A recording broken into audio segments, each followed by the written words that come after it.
Yeah, see it right there.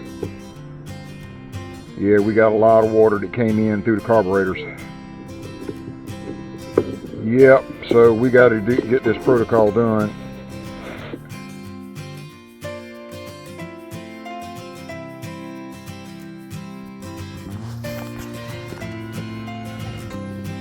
Get a chance to use the Teslong scope. Going to check and see if there's any more water in the cylinders here on the 40 Merc. Hello there folks, and welcome to the Bubba Roundtree Outdoors channel. I'm your host Wade Rush. Today we're going to be talking about an endoscope that I got from Teslong. I have been in the market for one for years. There are many times that I need one or have needed one.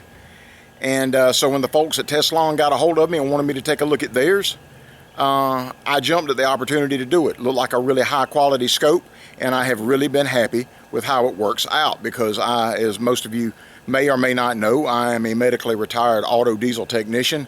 Worked on that stuff for over 30 years. And now I do a lot of marine work or work on outboard motors and stuff like that. Thank you, Goose. Don't talk to me, Goose. Gus, Gus loves being a dog. I mean, there's nothing else in the world that he would rather be is a dog. He loves it. That's my buddy. Talk to me, Goose. Talk to me, Goose. Talk to me, Goose. He's getting old, but he don't care. Call him Lowrider. Okay, anyway, with the puppy break. So let's take a look at this endoscope.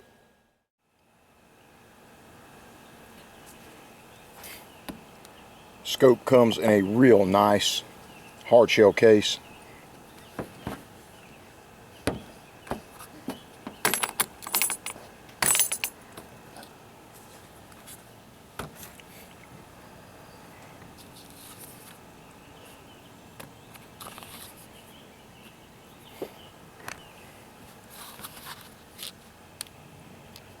Scope itself, really easy to use, user-friendly. Super heavy duty scope. Only one way that it will fit to the base.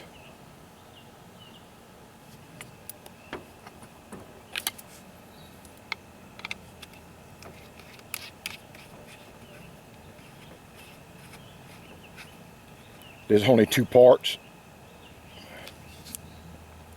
Hold down the power button. Thanks, Goose.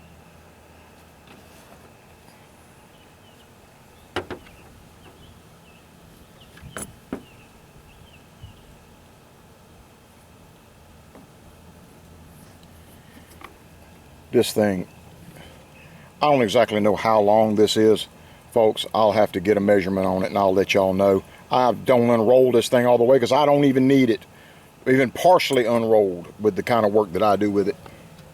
It takes pictures, it takes high definition video. Right now it's just aimed out there at the road. But this is your mode button right here. It switches between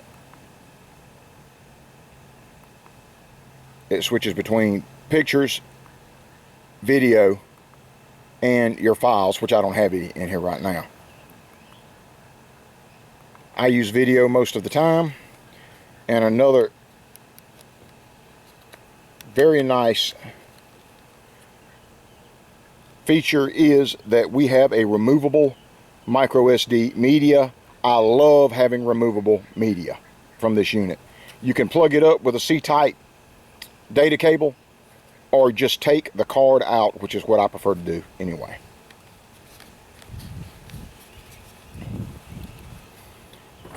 You can talk about features all day long with this stuff, or we can just get into some real world activity on how to use it.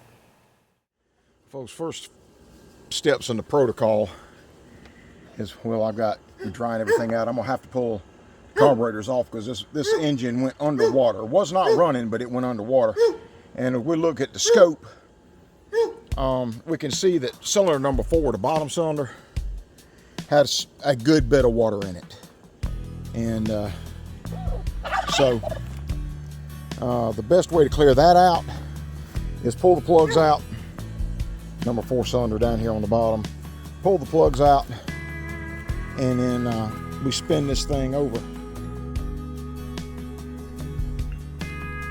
Earlier, I scoped all 4 cylinders to check to see if we had water in all 4 cylinders, and you can see the water droplets in number 1. We had evidence of water also right here in number 2, and also a little bit of rust was already trying to get started in these cylinders. You'll see it better on cylinder 3 here. We go in and look, and there was evidence of water has been sitting in there for a little while, and you're gonna get a good look at the rust was already starting to build up here in the cylinder. That's just how fast it can happen. But I filled it full of PB Blaster, and all that'll come out of there just as soon as we get it fired up. And here in number 4 was still full of water. So I'm gonna run it here in just a second with the plugs out and spin all this water out of here as much as I can anyway.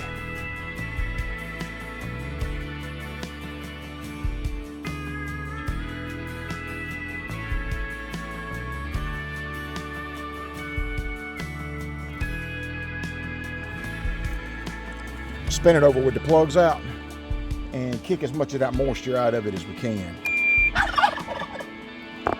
See if I can get y'all around here where you can see what's going on.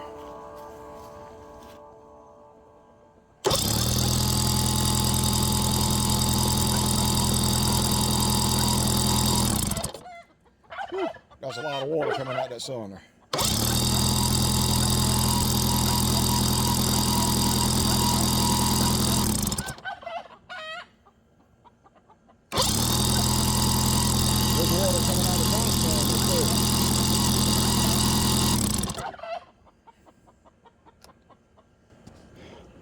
That should have got most of the water. That was water coming out of the top cylinder too.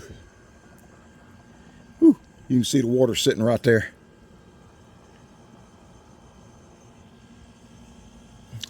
And leaving it out here in the sun like this, that helps it dry out as well.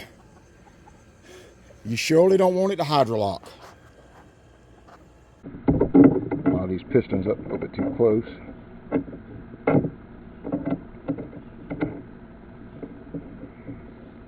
Looks completely dried out. We got a little bit of carbon on top of the pistons, but we'll get that burned off pretty quick.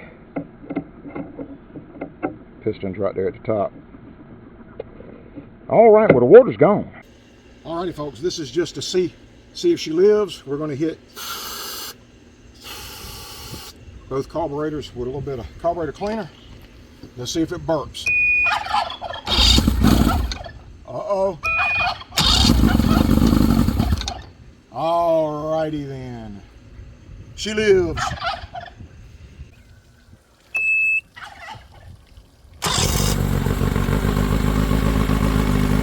I'm out here by myself. I ain't got nobody to hang on anything.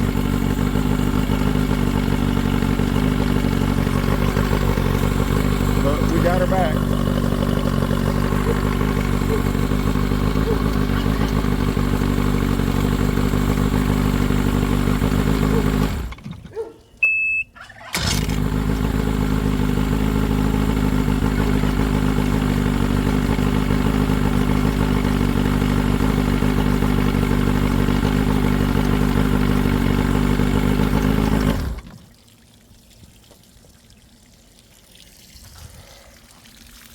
Alrighty.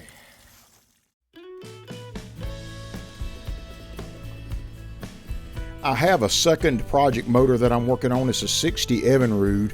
I had to replace the bearing carrier in the foot, and I'm using the scope here to check and see if the bolts sealed up like they were supposed to on this new bearing carrier. The clarity of this scope is impressive. You can really see a lot of detail. If I'd have had water leaking in or oil seeping out, it's gonna pick it up. That's pretty dang cool.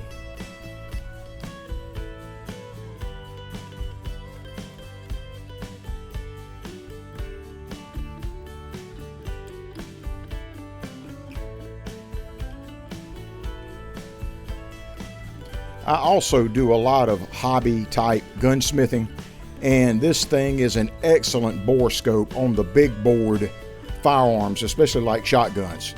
And some of the big bore rifles, it would work fine. Smaller bores, not so much, but it is an excellent tool for your bigger bore, especially stuff like your shotguns, to look and see how you've got your barrels are wearing, how they look, how powder is burning, if there's any residue left and all that, which is also very, very helpful whenever you're doing gunsmithing work. I have enjoyed working with this thing, and I would highly recommend it. Links will be below in the description. We will see y'all on the next one. Bye-bye.